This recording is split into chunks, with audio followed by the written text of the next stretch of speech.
Kereta Vios ni baru je guna 3 bulan tapi dah ada watermark dekat body kereta guys.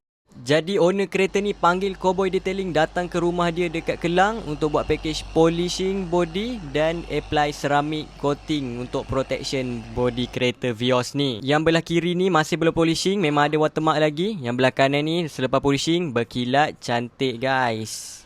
Untuk package ni kami akan polishing keseluruhan body kereta, akan hilangkan semua defect-defect yang ada dekat body kereta korang. Macam ni area bumper depan nampak ada cala-cala. Selagi cala tu dekat area kelekut, kita orang boleh polishing, nampak ni. Memang dah elok, hilang dah cala tu. Untuk package ni kami bagi sekali free coating semua cermin. Supaya bila korang drive waktu hujan, memang tak melekat air. Watermark pun susah nak naik dekat cermin kereta korang sebab ada protection coating. Next, kita apply pula ceramic coating dekat body paint kereta Vios ni. Kami akan apply secara teliti, akan pastikan rata, kena semua body part. Coating ni boleh tahan lebih kurang setahun guys. Kalau korang jaga kereta korang selalu basuh dan juga kalau lebih bagus parking indoor kereta korang, memang boleh tahan lebih lama. Ini proses kita lap balik coating, belak-belak coating tu supaya tak nampak. Jadi jom kita tengok, ini hasil coating, nampak tu guys. Air tak melekat macam kena daun keladi.